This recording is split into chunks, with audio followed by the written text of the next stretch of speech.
नहीं आया, अन्यथा बड़ा हादसा हो सकता था। कोरोना के प्रताप शाहपुर निवासी दीवान गौतम अपनी पत्नी व बेटी को बाइक पर बैठाकर औराई के मेघीपुर अपने बहन के घर एक शादी समारोह में गया था। लौटते समय कौलापुर के पास दीवान गौतम को नींद आ गई और बाइक डिवाइडर से जा टकराई, जिससे तीनों घायल हो गए थे। सरकारी एम्बुलेंस से सभी को जिला अस्पताल ज्ञानपुर लाया गया था, जहां डॉक्टरों ने रेफर कर दिया था। भदोही जिले में अवैध कबाड़ का कारोबार फल फूल रहा है। बिना लाइसेंस और प्रशासन के बगैर अनुमति के भदोही जिले के हर छोटे बड़े बाजारों में अवैध कबाड़ का कारोबार फल फूल रहा है। कुछ कबाड़ के कारोबारी तो ऐसे हैं जो 2 पहिया से लेकर 4 पहिया वाहनों को काटकर कबाड़ में बेच रहे हैं। सूत्रों की माने तो गैर जनपदों से आने वाले चोरी के वाहनों को कबाड़ कारोबार के आड़ में खपाया जा रहा है। भदोही शहर के रसपुरा नेशनल मार्ग पर भी कबाड़ का कारोबार किया जा रहा है, जहां धड़ल्ले से बड़े वाहनों को खपाया जा रहा है, लेकिन ऐसे कारोबार पर पुलिस मौन साधे बैठी हुई है। सूत्रों की माने तो जौनपुर, मिर्जापुर, वाराणसी, प्रयागराज जैसे जनपदों से छोटे बड़े वाहनों को लाकर कुछ ही घंटों में उसके हर पार्ट को अलग अलग कर कबाड़ के नाम पर खपाया जा रहा है। वाहन चोर गिरोह के सदस्य भी आसानी से ऐसे स्थानों पर चोरी के वाहनों को बेच रहे हैं। भदोही शहर के इंदिरा मिल व गजिया ओवरब्रिज पर सुरक्षा जाली लगवाए जाने की मांग तेज हो गई है। भदोही चेयरमैन नरगिस ने अपने पति अतहर अंसारी से भदोही के दोनों ओवरब्रिज पर जाली लगवाए जाने का दावा करवाया था। बताया गया कि 1 करोड़ 60 लाख में सुरक्षा जाली लगवाई जाएगी, लेकिन वादे के बावजूद भी अभी तक सुरक्षा जाली नहीं लगवाई गई है।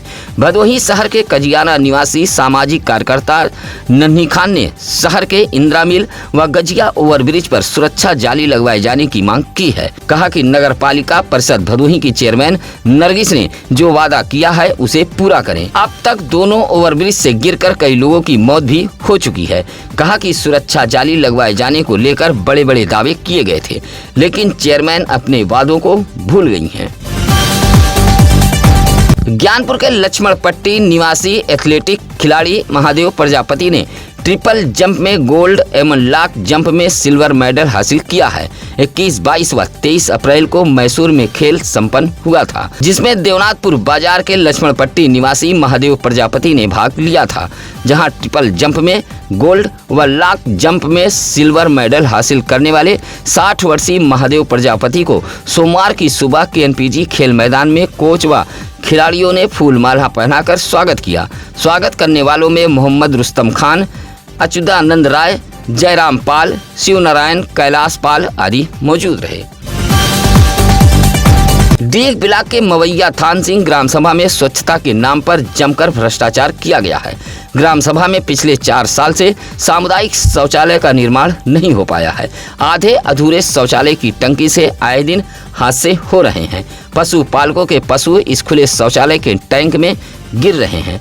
एक बार फिर अधूरे पड़े शौचालय के टैंक में गाय गिर गई थी। मशक्कत के बाद ग्रामीणों ने टैंक में गिरी गाय को बाहर निकाला था। मवैया थान सिंह गांव के रमेश दुबे, अरुण दुबे, अजय दुबे ने बताया कि ग्राम सभा में ODF के नाम पर सिर्फ और सिर्फ खाना पूर्ति की गई है। इस योजना के नाम पर जमकर भ्रष्टाचार किया गया है। 4 साल पहले ग्राम प्रधान द्वारा गांव में शौचालय निर्माण के लिए काम शुरू कराया गया था, लेकिन आज भी काम आधा अधूरा पड़ा है।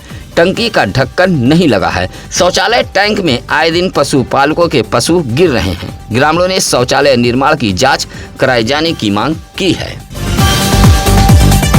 औराई के त्रिलोकपुर में वन नेशन वन इलेक्शन पर एक महत्वपूर्ण कार्यशाला का आयोजन किया गया था। पूर्व मंत्री व औराई के भाजपा विधायक दीनानाथ भास्कर के त्रिलोकपुर कार्यालय पर वन नेशन वन इलेक्शन पर महत्वपूर्ण कार्यशाला का आयोजन किया गया था। इस दौरान मुख्य अतिथि औराई विधायक दीनानाथ भास्कर ने कहा कि बार बार चुनाव से विकास कार्य ठप हो जाते हैं और इससे विकास कार्य प्रभावित होते हैं। औराई विधायक ने कहा कि इस कार्यक्रम से वन नेशन वन इलेक्शन के प्रति लोगों को जागरूक करने का उद्देश्य है।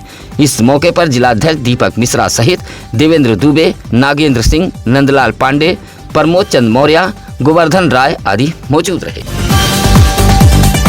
चौरी के जगन्नाथपुर गांव के शिव मंदिर के पास लगा ट्रांसफार्मर रात करीब 2 बजे अचानक धू कर जलने लगा। ट्रांसफार्मर जलते ही पूरे गांव की विद्युत आपूर्ति ठप हो गई। विद्युत आपूर्ति ठप होने से इस भीषण गर्मी में बूढ़े बच्चे छात्र बेहाल हैं। गांव के सौरभ त्रिपाठी ने विद्युत विभाग का ध्यान आकृष्ट कराते हुए जले ट्रांसफार्मर को जल्द से जल्द बदलवाए जाने की मांग की है। उधर ट्रांसफार्मर जलने से जगन्नाथपुर गांव में पेयजल की भी समस्या उत्पन्न हो गई है। कई घरों के समरसेबल भी बंद पड़े हैं, इन्वर्टर भी बैठ गए हैं। भीषण गर्मी में जगन्नाथपुर बस्ती के लोग परेशान हैं। जम्मू कश्मीर के पहलगाम आतंकी हमले में जान गंवाने वाले बेगुनाह पर्यटकों व ऑपरेशन सिंदूर के दौरान शहीद भारतीय सेना को श्रद्धांजलि अर्पित करने के लिए सोमवार की देर शाम कांग्रेसियों ने भदोही शहर के नगर पालिका परिषद कार्यालय परिसर में मौजूद गांधी प्रतिमा पर श्रद्धांजलि सभा का आयोजन किया गया था। कार्यक्रम में दर्जनों से अधिक की संख्या में पहुंचे कांग्रेसियों ने 2 मिनट का मौन रख कैंडल जलाकर आतंकी हमले में जान गंवाने वाले व ऑपरेशन सिंदूर के भारतीय शहीद सैनिकों को श्रद्धांजलि अर्पित करते हुए हिंदुस्तान जिंदाबाद व पाकिस्तान मुर्दाबाद के नारे भी लगाए गए। इस मौके पर जिलाध्यक्ष वसीम अंसारी, मुशीर इकबाल, त्रिलोकीनाथ बिंद, मसूद आलम, मनीष दुबे, संतोष धोबी सहित तमाम कांग्रेसी मौजूद रहे। घोसिया नगर पंचायत के वीर अब्दुल हमीद नगर के पक्का चौक दानो मस्जिद के पास लगा हाईमेस्ट लाइट के भारी भरकम पोल को हटाए जाने की मांग की गई है। इलाके के इफ्तिखार अहमद, कमरुद्दीन, तबरेज, मोहम्मद कमाल, हबीबुल्लाह ने मोहल्ले में लगे जर्जर हाईमास्ट लाइट पोल को हटाए जाने की घोसिया चेयरमैन से मांग की है। कहा कि 8 साल पहले मोहल्ले में हाईमास्ट लाइट लगाई गई थी, जिसका पोल नीचे से पूरी तरह जर्जर हो चुका है।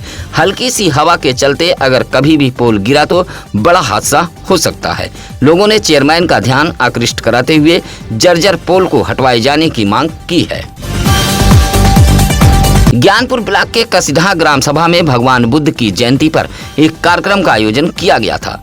बुद्ध विहार में आयोजित कार्यक्रम में भगवान बुद्ध, संविधान रचयिता बाबा साहब डॉक्टर भीमराव अंबेडकर व संत रविदास की प्रतिमा पर माल्यार्पण करते हुए लोगों ने भगवान बुद्ध के बताए रास्ते पर चलने की शपथ ली। प्रधानपति व एडवोकेट कोमल राम के नेतृत्व में कसिधा के बुद्ध विहार में कार्यक्रम का आयोजन किया गया था, जहां कार्यक्रम में मौजूद लोगों ने भगवान बुद्ध को अपना आदर्श मानते हुए उनके बताए हुए मार्ग पर चलने की शपथ ली। इस मौके पर कमलेश, उमाशंकर, श्यामधर, कन्हैयालाल, रामाकांत, राजेश, डॉक्टर राहुल आदि मौजूद रहे। मुख्य विकास अधिकारी शिवाकांत द्विवेदी सोमवार को डीग ब्लॉक के ग्राम सभा नारेपार पहुंचे थे। मुख्य विकास अधिकारी ने गौवंश आश्रय स्थल, पंचायत भवन, आरआरसी सेंटर सहित कई सरकारी योजनाओं व निर्माण कार्यों का निरीक्षण किया था। उन्होंने कहा कि जो भी योजनाएं जनहित से जुड़ी हैं और ऐसी योजनाओं में लापरवाही किसी भी सूरत में बर्दाश्त नहीं की जाएगी। सीडीओ ने साफ सफाई, रखरखाव, आवश्यक संसाधनों की पूर्ति सुनिश्चित करने पर विशेष जोर दिया। इस मौके पर तमाम अधिकारी व कर्मचारी मौजूद रहे। सोमवार को बुद्ध पूर्णिमा पर समाजवादी पार्टी कार्यालय पर एक कार्यक्रम का आयोजन किया गया था। ज्ञानपुर के कंसापुर समाजवादी पार्टी कार्यालय पर भगवान बुद्ध की जयंती मनाई गई। आयोजित कार्यक्रम में भगवान बुद्ध के चित्र पर माल्यार्पण कर समाजवादी पार्टी के तमाम कार्यकर्ताओं ने नमन किया। समाजवादी पार्टी के भदोही जिलाध्यक्ष प्रदीप यादव की अध्यक्षता में कार्यक्रम का आयोजन किया गया था। पार्टी के जिला महासचिव हृदय नारायण प्रजापति ने कहा कि भगवान बुद्ध ने दुनिया भर में शांति और अहिंसा का संदेश दिया है। कहा कि हम सभी को उनके बताए हुए रास्ते पर चलने की जरूरत है। इस मौके पर कल्लन यादव, रामधनी यादव, महेंद्र गौड़, धर्मेंद्र कुमार मिश्रा, काशीनाथ पाल आदि मौजूद रहे। भदोही कोतवाली इलाके के मोड़ बाजार के कोकलमऊ निवासी शिवबाबू गौतम ने पुलिस को शिकायती पत्र देते हुए पुराने कुएं के जगह पर कब्जा किए जाने का आरोप लगाया है। कहा कि गांव के ही कुछ लोग कुएं के जगह पर कब्जा करने का प्रयास कर रहे हैं। कहा कि उसके घर के पास एक पुराना कुआं मौजूद है जिससे लोग पानी पीते थे, लेकिन कुआं अब सूख चुका है। अब पड़ोस के कुछ लोग कुएं के जगत सहित उसके बकरी पर कब्जा करने का प्रयास कर रहे हैं। विरोध करने पर गाली गलौज देते हुए जान से मार देने की धमकी दी जा रही है। पुलिस को शिकायती पत्र देते हुए शिवबाबू गौतम ने कार्रवाई की गुहार लगाई है। सत्यम न्यूज चैनल व सत्यम न्यूज अखबार की तरफ से एक जरूरी सूचना। शिकायतों के आधार पर चलने वाली खबरों व शिकायतकर्ताओं द्वारा एक दूसरे पर लगाए गए आरोप प्रत्यारोप का सत्यम न्यूज पुष्टि नहीं करता है। शिकायतों पर चलने वाली खबरों का खुद शिकायतकर्ता जिम्मेदार हैं। आज की खबरें कैसी लगी यह कमेंट कर हमें जरूर बताएं। इसी के साथ अब नसीर कुरैशी को दीजिए इजाजत। नमस्कार, आदाब। ताज़ा खबरों के लिए सत्यम न्यूज़ को सब्सक्राइब करें।